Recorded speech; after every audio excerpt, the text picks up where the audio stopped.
Ever since I was young, I was a huge fan of the X-Men. From starting with the comic books, to going to the films, to the cartoon shows, to the action figures, all of it. I couldn't get enough of the Merry Mutants. Ever since the Fox acquisition by Disney, fans like myself have been trying to figure out, where are the X-Men going to come from? What's going to happen to them? I've got some ideas. Brad Pencils presents the MCU X-Men.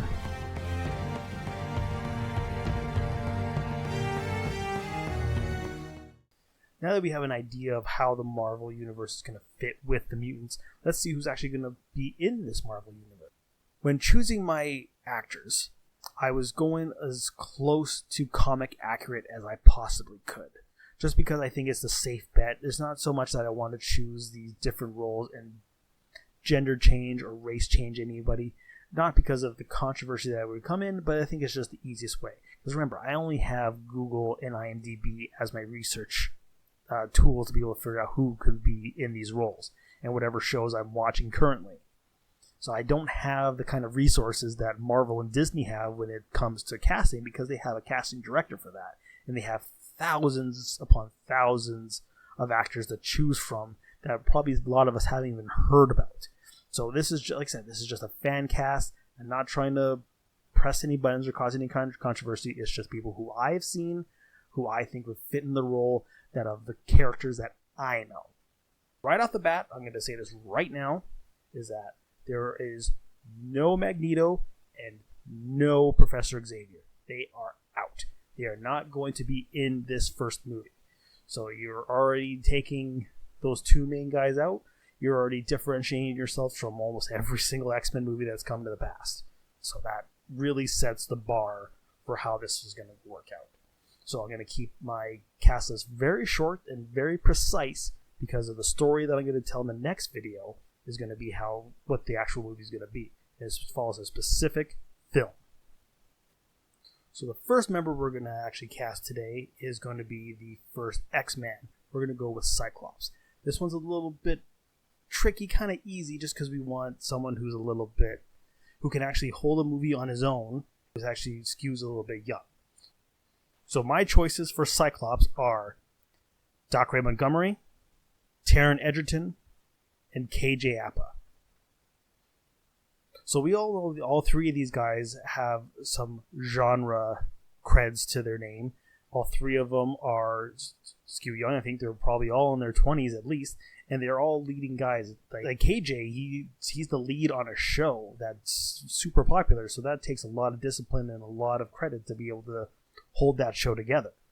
The same thing with Taron Egerton. He's a big name that's out there, and I'm sure he's been able to hold a movie on his own, a few movies. Then Dr. Montgomery, he's been in the Power Rangers movie, so he's, again, one of the lead guys in a film on his own that has a genre. So all three of these guys, I think, fit that mold for what people would be looking at and would actually suggest to be on Cyclops. And they're on that level where they're either pretty recognizable, so they bring in a fan base, but not so recognizable that you can't not see Cyclops in these guys. It also helps that he has a visor over his face. The next member of the X-Men is going to be Jean Grey, who's going to be the second most important member of the team. My choices for Jean Grey go Lily James, Catherine Langford, Zoe Dutch, Rachel Brosnahan. So when you go with Lily James, she's already actually been in the Disney family show. She's already in that circle. So it's really easy for them to bring her in because they've already trusted her with a franchise with Cinderella. Catherine Langford, she's in the Marvel family too. She was in Endgame, but her role got cut. So again, it's another easy call to bring her in. Zoe, on the other hand, I don't think she's been in a whole bunch of stuff, but she also has been the lead in the show, and she has been in a couple movies with some big heavy hitters with comedy. So I think, again, she's one of those ones that you don't really see very often, so you can bring her in almost kind of like an unknown, and they can actually do a lot of stuff with her. Then the last one is my personal choice, is Rachel. She's the lead in The Marvelous Miss Maisel, and I think she's phenomenal. When you take a look at her on the show, she looks like Jean Grey from the original comic books that Jack Kirby was drawing. So just put a little bit of red in her hair, and she is perfect. She can handle all of the comedy stuff on her own. She hasn't done a little bit any of the genre stuff that I've been able to find, but I think she can handle it, and she has that look, and she can carry herself very, very well. The next member is going to be Storm. So this one, now we're going into the other members of the X-Men that are the most famous. I'm actually going to skew a little bit older with some of these members just because the story that I'm going to be telling is going to be very important for how their age works in this. So, who I have is DeWanda Wise, Natalie Emmanuel, Logan Browning, Gugu Mbatha Raw. So DeWanda Wise, she is on my top of my list, but pretty much all these women are on the tops because they are so incredible. But with DeWanda, she was also cast in Captain Marvel, but she couldn't do it because of scheduling conflicts. So you got to assume that, again, she's on there, probably just on that list for Marvel, just waiting to get that right role for her, and obviously Storm's going to be that best one. Natalie Emmanuel, she is the obvious choice because she is a Game of Thrones alum. She's done the Fast and Furious, so she's in that genre realm, and people recognize her, so she's an easy fit to go into this universe. But again, I don't see much with her to do it, but I could be wrong. Gugu Mbatha Raw. She's another interesting one. She is already in an X-Men movie that actually was an X-Men movie called Fast Colors. So she already has that superhero genre feel. She's also in the same realm of the Disney side, being in Wrinkle in Time, and she's been in some really heavy-hitting movies like Concussion, Sloane, The Cloverfield Paradox, Beyond the Lights, a whole bunch more. So she can handle a character like Storm, and I think she might be that wild card choice in order to get her into that role. And she is the perfect age that it can fit with the rest of the cast and still feel like a big deal. So Logan Browning, she might be the least potential member of the X-Men, but I think that might be her advantage, but just because she is so unknown, she hasn't done a lot of high-profile things. What her most notable and what the thing that I recognize her from is from the TV show Powers. That was originally a comic book by Brian Michael Bendis and Michael Oeming. So being in that genre of superhero realm can make her very comfortable in this. But I think this could be a breakout role if she can handle that kind of stuff. So it might be one of those ones where they can cast her and they can pretty much mold Storm into any kind of shape they want with this new batch of clay in Logan Browning. So right now I'm going to try and bring in Colossus. So the weird thing is with him is that we already have a really good Colossus that I think might actually fit into the MCU, and that's bringing in the Colossus from the Deadpool movies. Just because I don't think there's any real reason to mess with the whole Deadpool continuity, just because it's so perfect and it can fit right into Marvel by just doing a little bit of creative writing in the normal cinematic universe. And I do believe we're going to get Deadpool in the MCU, but we're going to have a PG-13 version there, and then we're going to stick to the R-rated version on the solo stuff. But again, just for the sake of this argument, and hopefully there might be some way they can explain this around, Colossus needs to have a human form and someone that we can connect to on that level, especially if it's going to be a Colossus who's starting with the X-Men. So I went a little bit deeper. I actually tried to find some actors who are from Europe, or at least from Russia. So I was able to find two guys. Danila Koskovsky, Alex Hoff Anderson. So Danila, I'm pretty sure you probably haven't heard of before, but he was in a film called Vampire Academy back in 2014, but he's mostly stuck to films and movies in Russia. So he's has that look that Colossus needs, or what Piotr needs from the comic books. He also has at least some skill to be able to handle his own in this kind of genre, and especially if they're going to transform him, that's going to help a lot with his performance, be able to be the actual Colossus. And then Alex, he's actually from Vikings. That's where I know him. So he's actually a big, tall, burly dude, and I think he can have that look and that physicality that we need from this, poor Russian boy that's dumped into this fantastical world of the X-Men. So I think him being in that Vikings setting and being on that show really helped him go with this X-Men. All right, now we're going on to Nightcrawler, one of my top 5 favorite X-Men. And this one, I'm a little bit giddy about because I was able to do. I have one cast member who I wanted, who I thought could have been perfect at first. Then I did a rethink, and then there's somebody else. But I'm going to present both of them to you right now. Timothée Chalamet, Dev Patel.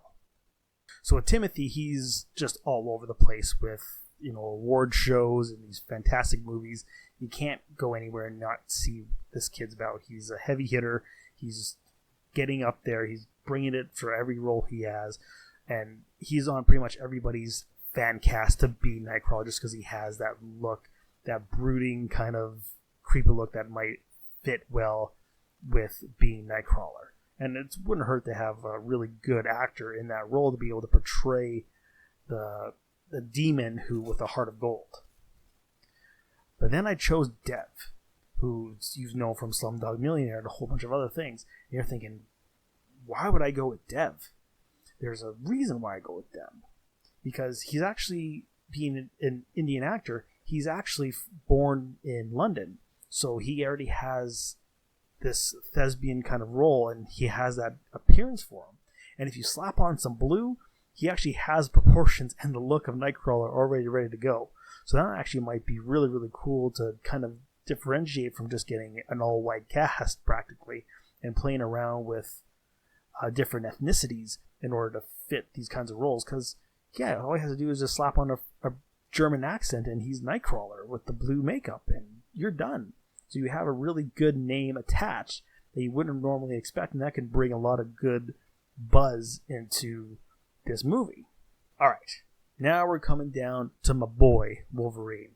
So, when I first cast this one, I was playing around with the ideas, and granted, I picked some guys from Game of Thrones, just like a lot of people are picking guys from Game of Thrones, let's be honest. And you all had that idea that Kit Harington was going to be Wolverine, but that's now been scrapped now that he's cast as the Black Knight. So he is out. So I had my 2 choices, and then I had one choice that I didn't think was going to be able to happen, but with everything that's been going on the Marvel side, there could be the chance. So my original 2 were Christopher Hivju and Pilo Asbæk. So, 2 Game of Thrones guys, but the choice for me for Wolverine is I needed someone that looked scary enough and looked burly. It didn't look like a pretty boy like a Kit Harington would. I just wouldn't believe he would be Wolverine. So I chose some guys who looks like they've been in some crap. Whenever you take a look at Pilu, when you saw him in Game of Thrones, when he was acting super crazy, like he had this menacing look to him, and it looked terrifying. So having that guy with the mutton chops and the claws coming out, it would be nuts. With his role in Game of Thrones, and also in Ghost in the Machine, you got a real heavy hitter that can actually play the role of Wolverine in this. And then the same thing goes for Christopher. Again, if you put some mutton chops on him and dye his hair, and especially with his accent, when he tries to do a Western accent, he actually does sound a little bit Canadian. Sound like he's from Newfoundland, but regardless, he'll still sound pretty good. And you're probably thinking, yeah, these guys may look good, but they're probably stupid tall, and Wolverine's supposed to be 5'3". If we can get the entire MCU to be filmed separately in a funeral scene at Endgame, I'm sure we can make a guy who's 6'4" and make him look like he's 5'3". That's just a little bit of movie magic, a little bit of CGI to make that happen.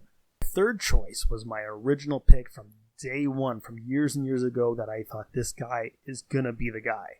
And because of things that have been happening with the Netflix Marvel stuff, it may not have worked, but now I think there is. If we can get Mahershala Ali to jump from Luke Cage to Blade, I think anything is possible. So my third choice is John Bernthal to be Wolverine. And there's nothing else I can say. Like, this guy is the whole package. Like, he is super cool. He's a great actor. He's a good name that he has a fan base on, from The Punisher, from Walking Dead, from Baby Driver. Like, pretty much everything he's been in, he's killed it. And for him to be Wolverine would be that next big step for him to be a movie star. Having John Bernthal in the supporting role would be good for him. But then if you ever wanted to push Wolverine to be maybe a Disney Plus solo series, you have an actor who can handle that and can have that kind of presence and hold a show on his own. So I think you have the safe bet to have John Bernthal erase the memory of him being the Punisher, which is a sad thing because we all loved him as Frank Castle. But you put him in this character as Wolverine, I think that might erase that continuity error when we think back to the Marvel Netflix show. Rest in peace. Thank God that those shows happened. So now I'm going to round out the rest of the X-Men that might appear in my movie. I'll let you know when that happens when we actually talk about it in the next episode. So we have Beast, Iceman, Angel, Polaris, and maybe Banshee. If you see this whole cast going on, then you might have an idea of where I'm going with the story. So there's a couple people I wanted to go for Beast. Troy Gentel, Aneurin Barnard, Will Poulter. I wanted Beast to be a little bit like he was in the comic books. Just a normal-looking Joe, a little bit on the heavier kind of side, so that he looks more intimidating when has a giant hands and giant feet. Not some scrawny dude that we got in the First Class films. Someone that you can believe is a jock, but also a brain, and just looks unimposing when you first see him, but he can do all these amazing physical things and can impress you with his mind. And I think these three guys kind of fit that role. With Havoc, it's pretty much just take whoever you didn't choose for Cyclops and put this guy in. I would personally choose Doc Ray to be my Havoc, just because I think he has that little bit of an edge compared to someone like Terran, who I would have for Cyclops. Iceman, Logan Lerman. There's nobody else really. That guy just fits that mold complete, and there's nothing else I can really say. Angel, I would choose Garrett Hudland. Polaris, I would choose Lucy Boynton. And Banshee, just because he's going back into the fold, Ewan McGregor. And that will do it pretty much. So thank you guys so much. If you like the video, please hit that thumbs up button. Make sure to subscribe and get ready for the next episode next week. And if this thing does popular, I have a couple more ideas going on. And hell, maybe, who knows, I might actually have an idea of who I want to have for Magneto and Xavier. But again, jump in the comments, let me know who you would want to see in these famous roles. And if you have any other suggestions on what's going on or what you want to see me talk about, please let me know. And for Rad Pencils, thank you guys so much. We'll see you next time.